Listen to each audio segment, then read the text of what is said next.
"Make me smile and this Mercedes is yours," said the millionaire CEO to the single father.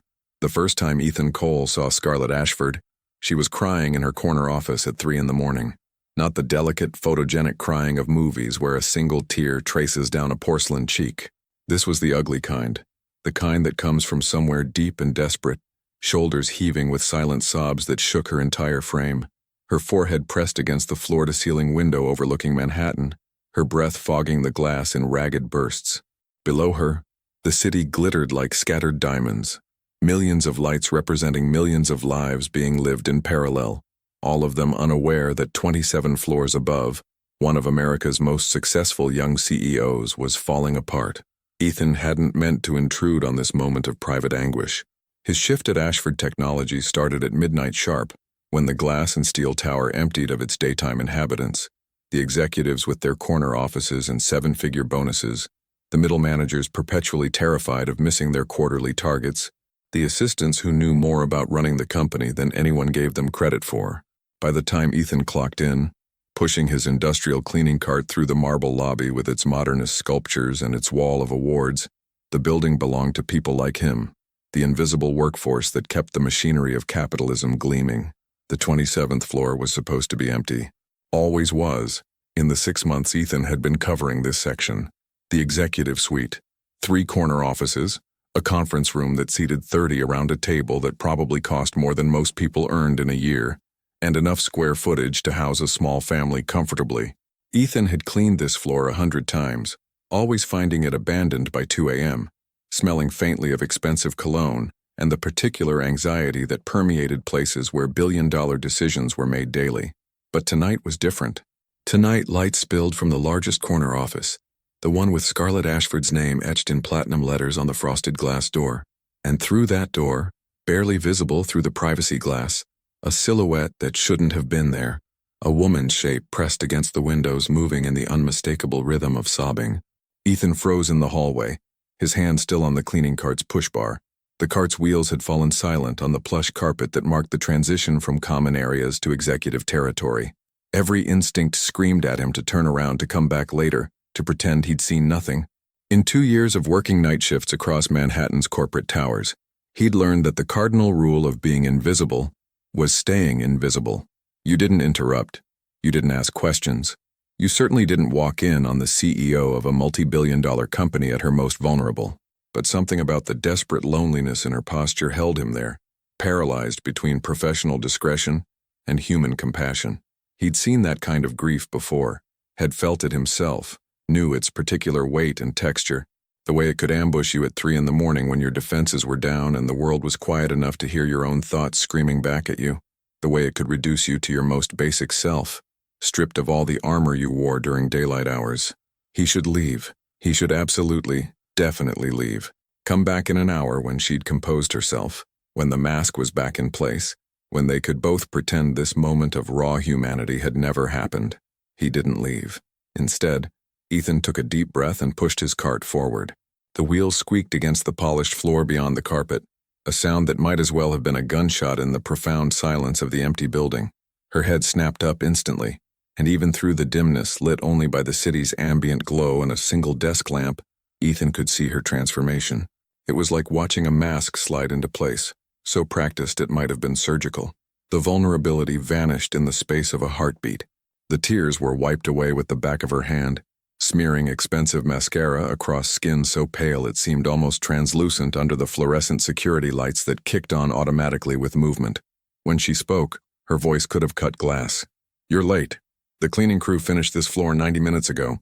Building protocol states all custodial work on executive floors should be completed by 2 a.m. at the latest." Not, "Hello," not, "Excuse me," not even acknowledgement that she'd been caught in a private moment, just immediate assertion of hierarchy, of power, of control. Ethan recognized it for what it was, armor donned in desperate haste by someone who'd been caught without it.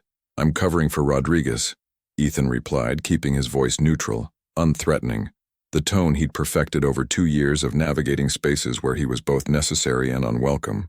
He'd learned this voice in graduate school first, during contentious faculty meetings where one wrong word could derail months of careful academic politics. His youngest daughter's in the hospital, pneumonia. They admitted her this afternoon. Her fever spiked to 104 and they were worried about her oxygen levels. I offered to take his shift so he could be with his family. His wife doesn't speak much English, and hospitals can be intimidating places when you're scared and can't communicate clearly with the doctors. Something flickered across Scarlett Ashford's face. Surprise, maybe. Or shame at her own callousness, at having snapped at someone who was covering a shift out of kindness. She stood slowly, and the movement was fluid despite her obvious exhaustion. Even in crisis, even crying at 3 in the morning, even with mascara-stained cheeks, she moved with the precision of someone who'd spent years training her body to project confidence she might not genuinely feel. She was younger than he'd expected, much younger. The business magazines called her a wunderkind, a prodigy, the youngest self-made female billionaire in American history. Forbes had put her on their cover with the headline, "The future is female, and it's 24 years old." But they hadn't mentioned that in person. Stripped of professional photography and strategic lighting, she looked like someone who hadn't slept properly in months, someone carrying too much weight for too long, someone whose eyes held a weariness that no amount of success or money could cure. "Rodriguez has a daughter?" The question emerged with genuine surprise, as if the people who cleaned her offices existed only as abstract concepts, functions rather than humans with families and lives and problems that didn't disappear when they clocked out at 8 a.m. "3 daughters, actually," Ethan said, moving his cart slowly into the cavernous office. The space was absurdly large for one person, probably 1,500 square feet of minimalist luxury that spoke of expensive interior designers and unlimited budgets. Floor-to-ceiling windows on 2 sides, a glass desk that seemed to float in the air, leather chairs that probably cost more than most people's monthly rent, abstract art on the walls that Ethan suspected was original, despite having no particular expertise in such matters, bold splashes of color that somehow matched the sterile elegance of everything else. Maria is 5, the youngest. She's the one in the hospital right now. Rosa is 8. She wants to be a veterinarian, apparently, which her father finds hilarious because she's terrified of dogs. And Gabriella just turned 12 last week. Rodriguez showed me pictures of her birthday party. They couldn't afford much, but his wife made a cake from scratch and decorated it with those little sugar flowers that take hours to pipe. Rodriguez keeps their photos in his locker downstairs, shows them to anyone who'll look and even people who won't. Very proud father.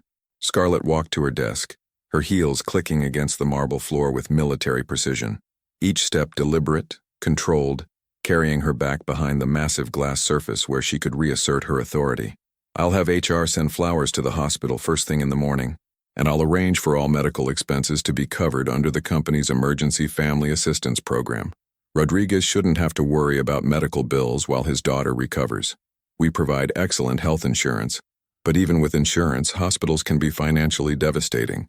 It wasn't kindness, Ethan realized with sudden clarity. Or rather, it wasn't only kindness, it was problem-solving.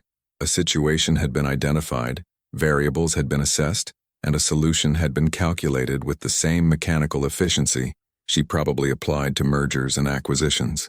The human element was secondary to the elegant mechanics of fixing things, of restoring order to chaos, of ensuring that problems didn't become distractions from the real work of building her empire. "That would be incredibly generous," Ethan said, meaning it despite his cynical analysis. Whatever her motivations, genuine compassion or merely efficient management of her workforce, Rodriguez's family would benefit. Sometimes intent mattered less than impact. Maria's been asking for a stuffed elephant, apparently. She saw one at the hospital gift shop, one of those overpriced things they sell to capitalize on families' emotional vulnerability. $27. Rodriguez told me about it last week during our break. He was worrying himself sick because he couldn't afford it. $27 seemed impossibly extravagant when they were already stretching every paycheck to cover rent and groceries and everything else. But his little girl kept asking, pointing at it through the glass every time they passed the shop, and he felt terrible having to keep saying no, felt like he was failing her somehow. "How do you know what a 5-year-old wants?" Scarlett asked, and there was genuine curiosity in her voice now, not just the cold assessment.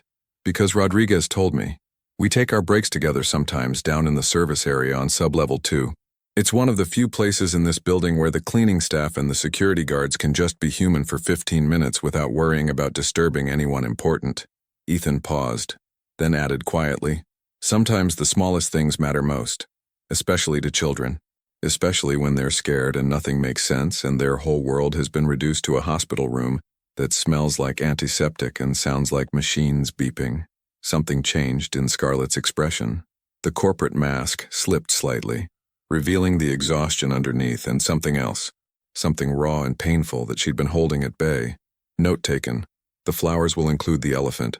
A good one, not the overpriced hospital gift shop version. I'll have my assistant find the best stuffed elephant money can buy and have it delivered with the flowers. She sat in her leather chair, and for a moment she looked less like a CEO and more like a young woman who'd been awake far too long, carrying far too much. I'll just be a few minutes finishing up some emails. You can work while I... Stop. The command came out sharper than Ethan had intended. Scarlett's head snapped toward him, eyes narrowing dangerously. He'd overstepped. Badly. You didn't order the CEO around in her own office. You didn't interrupt her mid-sentence. You didn't forget your place in the hierarchy. I'm sorry, Ethan added quickly, softening his tone. I didn't mean to order you around in your own office. But you don't have to perform for me. I'm not a board member or a journalist or an investor or someone you need to manage. I'm just the guy who empties your trash and makes sure your windows don't have fingerprints on them. You can just be, whatever that means right now. She studied him with those sharp, analytical eyes, the kind of eyes that had probably identified market inefficiencies worth millions, that could spot weakness in a competitor's quarterly earnings report, that saw through corporate doublespeak to the truth underneath. Eyes that had built a billion-dollar empire by noticing what others missed. Those eyes were now focused entirely on him, and Ethan felt uncomfortably visible in a way he hadn't in 2 years. You're right, she said finally, her voice softer now, almost vulnerable. I don't have to perform for you, but I've been performing for so long, performing confidence, performing competence, performing like I have all the answers, that I'm not entirely sure who I am when I stop. When the mask comes off, I'm not sure there's anything underneath anymore. There's always something underneath, Ethan said gently. Sometimes we just forget how to find it. Very philosophical. She leaned back in her chair and the movement looked painful, as if her body had forgotten how to relax. What's your name? Your actual name? Not the one on your uniform tag that I'm guessing is probably someone else's hand-me-down. Ethan Cole. And the uniform is actually mine. I just haven't bothered having my name embroidered on it yet. Seemed like an unnecessary expense when I wasn't planning to keep this job forever. Though forever has a way of lasting longer than you expect. Ethan Cole. She repeated it slowly, as if testing how it felt in her mouth, as if filing it away in whatever mental database she kept of people who mattered. You don't talk like a janitor, Ethan Cole. Your sentence structure, your vocabulary, even the way you phrase observations and construct arguments. You're educated. Significantly educated. Probably postgraduate level. The observation landed like a stone in still water, ripples spreading outward in widening circles. Most people never noticed. They saw the uniform, the cleaning cart, the mop and bucket, and their brains filled in the rest without requiring additional data. Janitor, service worker, invisible. The social hierarchy did the work of making him disappear, of ensuring he existed only as function, never as person.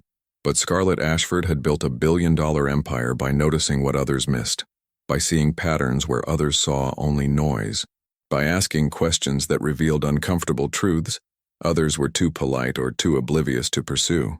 I talk like someone who cleans offices at 3 a.m, Ethan replied carefully, his tone deliberately neutral.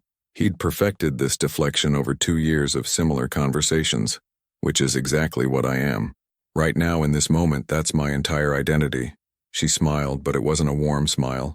It was the smile of a predator who'd just spotted weakness in prey. Sharp, calculating, satisfied. No, you're deflecting, which means I'm right. You're uncomfortable with my observation, which means it hit close to home. Let me guess, graduate degree? Probably PhD level, based on your rhetorical sophistication. Your syntax suggests extensive academic training, the kind you only get from years of writing papers and defending arguments in seminars. And the fact that you're working night shift as a janitor despite that education suggests you're either running from something or hiding from something, or both. Ethan felt the old defensiveness rising in his chest like acid reflux. This was precisely why he preferred the night shift, why he'd chosen invisibility over engagement, why he'd stopped going to the bars where his old Columbia colleagues gathered, stopped answering emails from former students, stopped pretending that his life was anything other than what it had become. Fewer questions. Fewer people trying to solve the puzzle of why someone like him had ended up here, pushing a mop through corporate towers while his doctorate gathered dust in a drawer somewhere. "And you're very perceptive," he said, meeting her gaze directly, refusing to look away even though every instinct told him to retreat, which makes perfect sense for someone who built a technology empire before turning 25. "But perception works both ways, Ms. Ashford. You want to know what I see when I look at you?" Her eyes narrowed slightly, but she nodded slowly. "I'm listening. I see someone brilliant who's forgotten how to rest. Someone successful who can't remember the last time they felt genuinely happy about something that wasn't a quarterly earnings report or a successful product launch. Someone powerful who's completely alone in rooms full of people. Someone who's built an empire but can't figure out how to build a life. And right now at 3 in the morning in an empty office building, I see someone who is crying because they've built an entire existence around work and discovered that work can't hug you back when you're falling apart."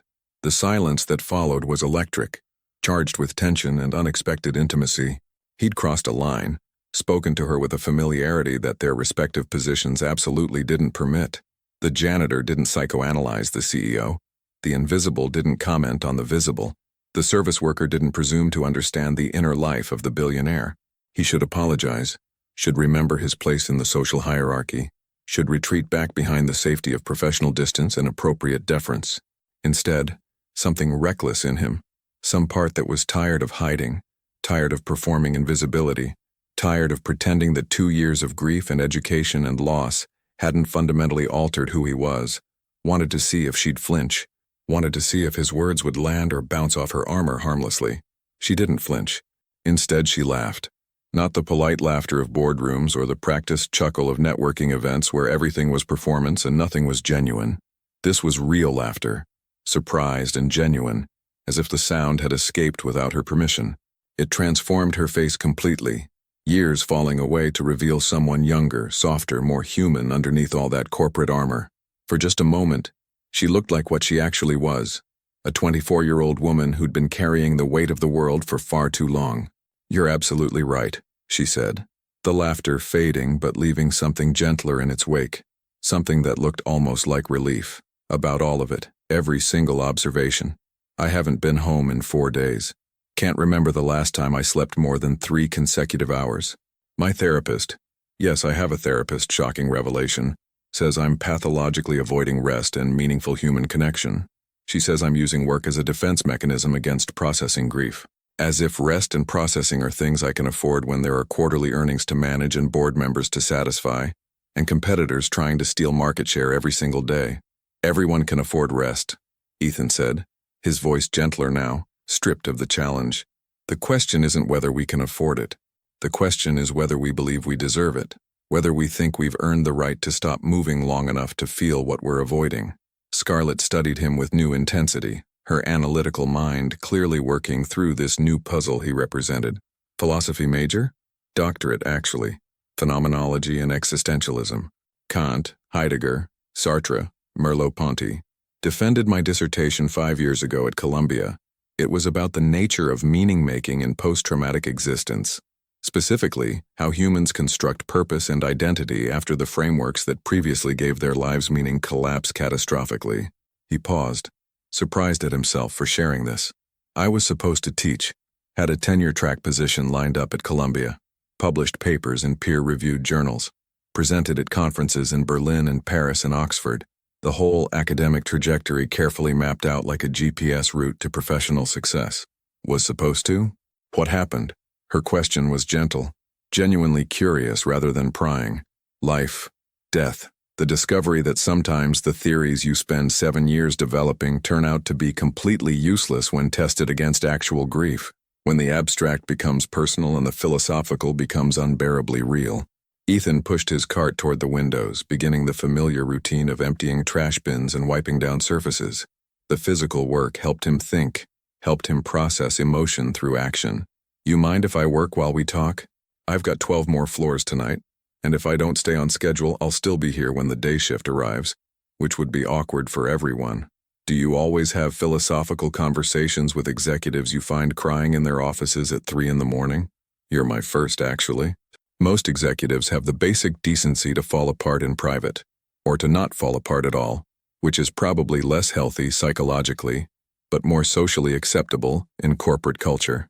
He sprayed cleaner on the glass conference table, watching it foam and drip, the familiar chemical smell oddly comforting in its predictability. But to answer your earlier implied question, yes, I'm running from something. Same thing you're running from, probably, just in different circumstances. The unbearable weight of being human in a world that demands we pretend to be efficient machines. Another laugh, smaller this time but no less genuine. She spun her chair to watch him work, and there was something almost childlike in the gesture, as if she were fascinated by the mundane mechanics of cleaning. That's very philosophical, also completely accurate and moderately depressing. She was quiet for a moment, then asked, "What else have you learned about me in the 15 minutes you've been here?" Ethan paused, considering the question seriously. This woman could fire him with a phone call, could make his life considerably more difficult with a single complaint to building management, could have security escort him from the building and ensure he never worked in Manhattan again if she wanted. But she'd asked, and something in the rawness of the moment, the 3 a.m. honesty that came when defenses were down and the world was sleeping, made him want to answer truthfully. "You're carrying guilt about something," he said slowly, working through his observations methodically. "Something related to a relationship, probably. The way you touched your left ring finger when you mentioned not being home, that's where a wedding ring used to be." The gesture was unconscious muscle memory. "So you were married, but you're not anymore. And based on your age and the fact that you're running a billion-dollar company at 24, I'd guess the marriage didn't end well. Divorce or death, and you blame yourself either way." Scarlett's face went very still. "You should have been a therapist instead of a philosopher. Therapists have to care about fixing people. Philosophers just care about understanding them. Less pressure." He moved to the windows, wiping away fingerprints that probably only he could see. "The other thing I've learned is that you're desperately lonely, but you've convinced yourself that loneliness is the price of success.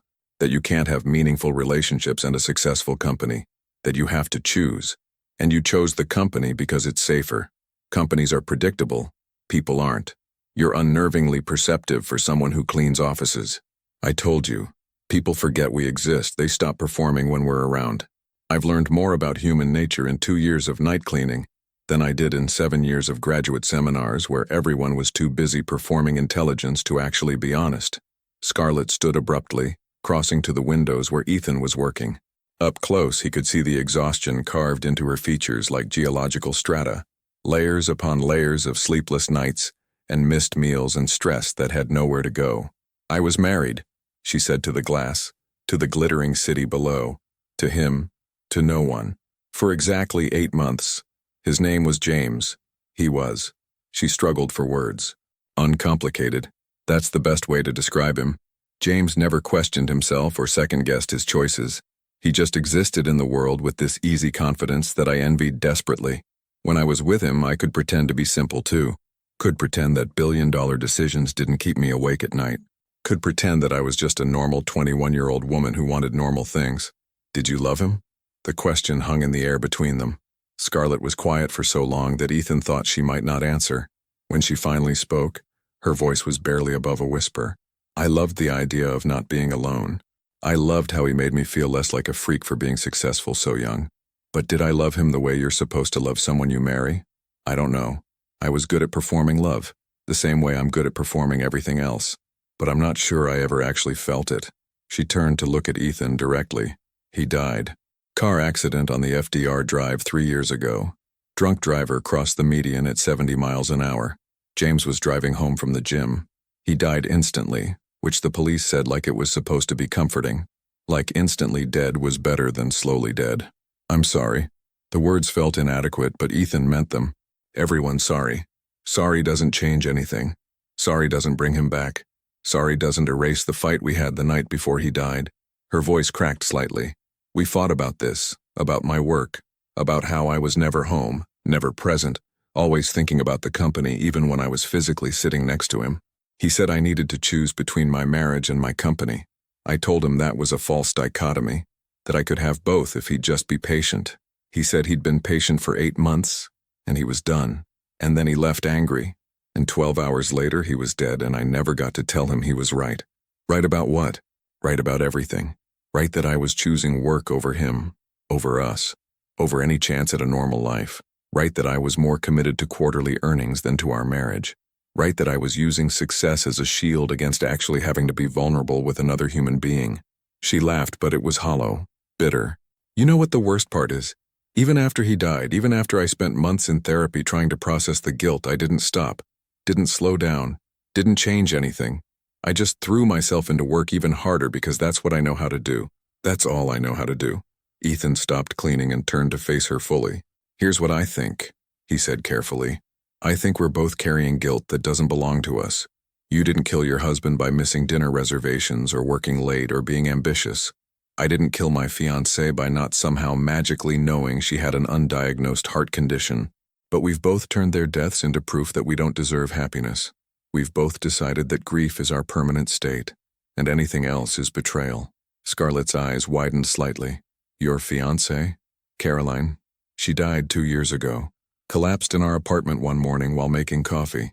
Undiagnosed congenital heart defect. I did CPR until the paramedics arrived, but she was already gone. 26 years old. We were supposed to get married that summer. I'd already written my vows. The words came easier than he'd expected, as if sharing Scarlett's pain had loosened something in him. After she died, I couldn't teach, couldn't write. Couldn't think about Kant or phenomenology or the nature of human existence because all I could think about was how unfair it was, how arbitrary, how meaningless. All my theories about meaning-making in the face of trauma, and I couldn't construct meaning in my own life. So you became a janitor. So I became invisible. It was easier than trying to be someone who had answers when I couldn't even figure out my own questions. Easier than facing colleagues who wanted to be supportive but didn't know what to say. Easier than sitting in my office at Columbia, surrounded by Caroline's photos and her books and her coffee mug that I couldn't bring myself to throw away. They stood together at the window, two people who'd mastered the art of isolation, finding unexpected company in shared pain. Below them, Manhattan glittered with promise and possibility, millions of lives being lived in parallel, all of them presumably figuring out how to keep going when everything hurt. We're quite a pair, Scarlett said finally, and there was something in her voice that wasn't quite humor but was moving in that direction. The widow and the widower, both drowning in guilt and work, both pretending we're fine while falling apart. Maybe that's exactly why we can help each other, Ethan said. We both know what it feels like to achieve everything except what actually matters. We both know that empty feeling of success without purpose. Scarlett was quiet, considering. Then she turned to him with an expression he couldn't quite read. Tell me something, Ethan Cole, with the doctorate in philosophy and the dead fiancé and the job he never planned to keep forever. What would it take to make me smile? Not the performance smile I do for shareholders and press conferences. A real smile, genuine joy. The kind of happiness I'm not sure I remember how to feel. That's not a question I can answer for you. Joy is personal. What brings meaning to my life might mean nothing to you. Humor me anyway. If you had to design an experiment to induce authentic happiness in someone who's forgotten what that feels like, how would you approach it? Ethan leaned against his cleaning cart, considering the question seriously. This was dangerous territory, not physically dangerous, but emotionally. Getting involved in the interior life of Scarlett Ashford, trying to teach her joy, would complicate the careful distance he maintained from everyone and everything, would require him to engage with his own capacity for happiness, which he'd been avoiding successfully for 2 years. But something about her desperate hope, about the vulnerability in asking the question at all, made him want to try. Small things, he said finally. Joy doesn't come from grand gestures or massive achievements. It comes from moments of genuine connection that sneak up on you when you're not looking. A conversation that surprises you, food that reminds you what pleasure tastes like, music that reaches past your defenses. The trick is being present enough to notice when those moments arrive instead of being so focused on the next thing that you miss what's happening right now. Very philosophical, also completely impractical. But she was almost smiling now, not quite there but closer than she'd been all night. What if I made you a proposition? What kind of proposition? Ethan asked warily. Scarlett walked back to her desk and opened a drawer, pulling out a set of car keys. Even in the dim office lighting, Ethan could see the Mercedes emblem glinting silver. My car, SL63 AMG convertible, midnight blue, worth about $170,000, though honestly I've never actually calculated the exact number, because money stops meaning anything after a certain point. She dangled the keys between them like a hypnotist's watch. Make me smile, genuinely smile. Not from politeness or social obligation, but from actual joy. And it's yours. Free and clear. Title transferred, insurance paid for a year, the whole thing. Ethan stared at her, trying to determine if exhaustion had finally broken her grip on reality. You're joking. I never joke about cars. Or about bets. She set the keys on her desk between them with a decisive click. You seem like someone who understands people despite trying very hard not to. You've already made me laugh twice in one conversation, which is more than anyone else has managed in months. So here's the deal. You have until the end of this month, 4 weeks. Make me smile genuinely, not from politeness, not from professional courtesy, but from actual joy, and that Mercedes is yours. And if I don't succeed, then nothing changes. You keep cleaning offices, I keep not sleeping, and we both continue our respective forms of running away from life. She extended her hand across the desk in a gesture that was pure business. Do we have a deal? It was absurd. It was the kind of offer that someone makes at 3 in the morning when exhaustion has stripped away normal social filters and left only raw need. Ethan should decline politely, finish his cleaning rounds and maintain the professional distance that kept him safe from emotional entanglement. But he found himself thinking about her sitting alone in this office, crying in the dark where she thought no one could see, thinking about the loneliness that wealth couldn't cure and success couldn't fill, thinking about how he'd spent 2 years hiding from his own life, and maybe helping someone else find joy might be a way to remember what that felt like himself. He shook her hand. Her grip was firm, businesslike, but he felt the slight tremor in her fingers that betrayed her exhaustion and her desperate hope that maybe, just maybe, this absurd bet might lead somewhere real. Deal, he said, but I have conditions. Conditions? She arched an eyebrow and there was amusement in her expression now. You're negotiating with me? You're asking me to teach you joy. That requires absolute honesty, which means we need to eliminate the power dynamic. When we're doing this, whatever this is, you're not the CEO and I'm not the janitor. We're just two people trying to figure out how to be human again. Equal footing. No hierarchy. No performance. For a moment he thought she might withdraw the offer. Her jaw tightened and her eyes went cold with the automatic defensiveness of someone whose entire identity was built on maintaining control. But then she nodded slowly, and he saw the young woman underneath the corporate armor again. Fine. Equal footing during our experiments. Though I reserve the right to fire you if you turn out to be terrible at inducing joy. Fair enough. When do we start? Scarlett glanced at her watch. A vintage Patek Philippe that probably cost more than Ethan's entire annual salary. It's almost 4 now. I have a breakfast meeting at 7:30 with investors from Singapore, then a full day of back-to-back meetings. But I'm free tomorrow night. Meet me at the north entrance at 8 o'clock. Where are we going? I have absolutely no idea. That's your job to figure out. She picked up the Mercedes keys and tossed them to him in a casual arc. He caught them reflexively, the metal warm from her hand. Consider those collateral. Motivation to take this seriously. If you lose them or wreck my car, you're paying for the replacement. Ethan looked down at the keys in his palm, their weight simultaneously trivial and profound. You're trusting me with a $170,000 car based on one conversation at 3 in the morning? I'm trusting you with something considerably more valuable than a car, Scarlett said quietly, and the vulnerability in her voice was startling. I'm trusting you with the possibility that I'm not as broken as I think I am. That maybe there's still hope for someone like me to feel something other than exhaustion and obligation. That's worth a hell of a lot more than a Mercedes. You're not broken, Ethan said firmly. You're just lost. And there's a significant difference between those two states. Is there? Because from where I'm standing, they feel pretty similar. There is. I have to believe there is. Otherwise, I've wasted 2 years of my life trying to prove it to myself. She studied him with those analytical eyes. And Ethan had the unsettling sensation of being truly seen. Not the janitor, not the philosophy dropout, not the widower running from grief, but all of those things simultaneously, the complex mess of identity that made up a human being. Tomorrow night, she said firmly. 8 o'clock, north entrance. Don't be late, Dr. Cole. Yes, ma'am. He pocketed the keys and pushed his cart toward the door, already feeling the weight of what he'd agreed to settling onto his shoulders. Ethan? Her voice stopped him at the threshold. He turned back. Thank you. For not pretending you didn't see me crying, for not treating me like I'm made of glass, for talking to me like I'm human instead of like I'm a position or a net worth. Everyone deserves to be seen, Ethan replied, especially when they're hurting, especially when they're alone. He left her there, silhouetted once again against those floor-to-ceiling windows with the city glittering below, and wondered what the hell he'd just agreed to. Teaching joy to someone who'd forgotten how to feel, it seemed like an impossible task, maybe even an arrogant one. Who was he to think he could help someone else find happiness when he'd spent 2 years successfully avoiding his own? But then again, he'd spent 7 years studying the nature of human existence and meaning. If he couldn't apply that knowledge to help one lonely woman remember how to smile, what had been the point of any of it?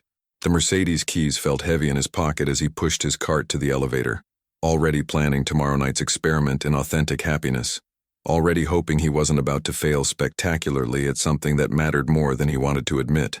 Maybe this was a chance to prove that understanding the theory of meaning wasn't useless. Maybe helping Scarlett Ashford find joy would help him remember where he'd left his own. Or maybe they'd both discover that some things, once lost, couldn't be found again no matter how hard you searched. The elevator doors opened and Ethan stepped inside, the Mercedes keys a constant reminder in his pocket that tomorrow night, ready or not, he'd have to try. The next evening, Ethan stood outside Ashford Technologies at exactly 8 o'clock, nervous in a way he hadn't been since his dissertation defense. He'd spent the entire day planning their evening, calling in favors, mapping out a route through New York that would strip away the corporate veneer and reveal the beating heart underneath. Scarlett emerged from the building in jeans and a simple cashmere sweater, her hair loose around her shoulders. Without her corporate armor, she looked younger, more vulnerable, and somehow more beautiful in her uncertainty. "Ready?" Ethan asked. "Not even remotely, but let's go anyway." He led her through Manhattan's evening streets, away from the financial district and into neighborhoods where authenticity still existed. They stopped at a small Italian restaurant in Brooklyn, Sal's, where no menu existed and the owner decided what you needed to eat based on how sad you looked. "This place doesn't look like much," Scarlett observed as they entered. "That's the point.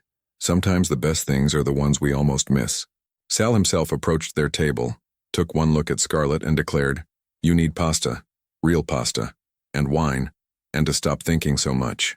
They ate food that wasn't trying to impress anyone, just trying to nourish. They talked about everything except work and grief, about books they'd loved, dreams they'd abandoned, the strange loneliness of being surrounded by millions of people yet feeling completely alone. And somewhere between the homemade tiramisu and Sal's terrible jokes, it happened. Scarlett laughed, really laughed, her head tilting back, her whole face transforming with genuine joy. Not because Ethan had tried to make her laugh, but because in that moment, in that unremarkable restaurant with food made by someone who cared more about feeding people than impressing them, she'd forgotten to guard herself. "There," Ethan said softly. "That's what joy looks like." Over the next 3 weeks, they met every few days. Ethan showed her the city she'd lived in but never really seen. Street musicians in Washington Square Park, sunrise from the Brooklyn Bridge, a used bookstore where the owner remembered everyone's names. Small moments that required nothing except presence. Scarlett began to change.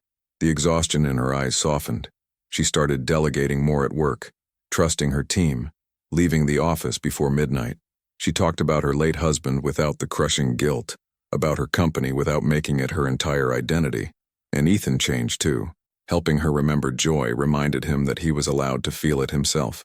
He started writing again, thinking about returning to teaching, considering that maybe Caroline's death hadn't ended his own life, just redirected it. On their final evening of the month, they sat on a bench overlooking the Hudson River as the sun set behind New Jersey. The Mercedes keys sat between them, no longer important. "You won the bet," Scarlett said quietly. "I've smiled more in the past month than in the past 3 years. Real smiles, the kind that come from actually feeling happy instead of performing it." "Keep the car," Ethan replied. "That was never what this was about." "I know, but you earned it. What I earned was watching you remember how to be human again. That's worth more than any car." Scarlett turned to face him, and there were tears in her eyes. But these were different from that first night. These were tears of gratitude, of hope, of possibility. "I don't want this to end. These past weeks with you, they've reminded me that life can be more than just surviving. That maybe I'm allowed to be happy even though James is gone. That success means nothing if you're too isolated to share it with anyone." "It doesn't have to end," Ethan said. "We don't have to go back to being the CEO and the janitor. We can just be Scarlett and Ethan, two people who helped each other remember what it means to be alive." She smiled, genuinely, beautifully, with her whole face. "I'd like that very much." There's something I need to tell you, Ethan continued, his voice serious now. The reason I took that janitor job at your building wasn't random. After Caroline died, I was drowning. Couldn't function. A friend suggested I needed to do something completely different, something that would force me to stay present instead of living in my head. He worked in building management. He's the one who got me the night shift at Ashford Technology specifically. He said maybe cleaning up other people's messes would help me clean up my own. So you've been working in my building because someone thought it would be therapeutic? I've been working in your building because I needed to remember that life exists outside of grief. And then I found you crying at 3 in the morning and I realized we were both searching for the same thing. A reason to believe that moving forward doesn't mean forgetting what we've lost. Scarlett reached for his hand, lacing her fingers through his. We're quite a pair, aren't we? The widow and the widower, both terrified of being happy because it feels like betrayal.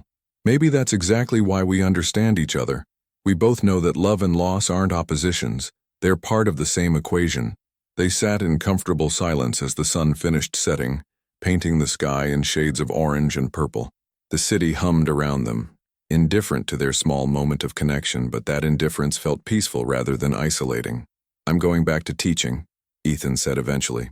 Columbia contacted me last week. They want me to lead a new program on philosophy and grief counseling. Apparently my paper on meaning-making after trauma is still getting citations. They think I could help people. You should do it. You're brilliant, Ethan. You shouldn't be hiding that brilliance behind a mop. And you? What are you going to do? Scarlett smiled. Keep running my company, but differently. I'm hiring a COO to handle day-to-day operations. I'm going to focus on the parts I actually love. Innovation, strategy, mentoring young entrepreneurs. And I'm going to make sure I have time for a life outside those glass walls. Time for dinners that last more than 20 minutes. Time for people who matter.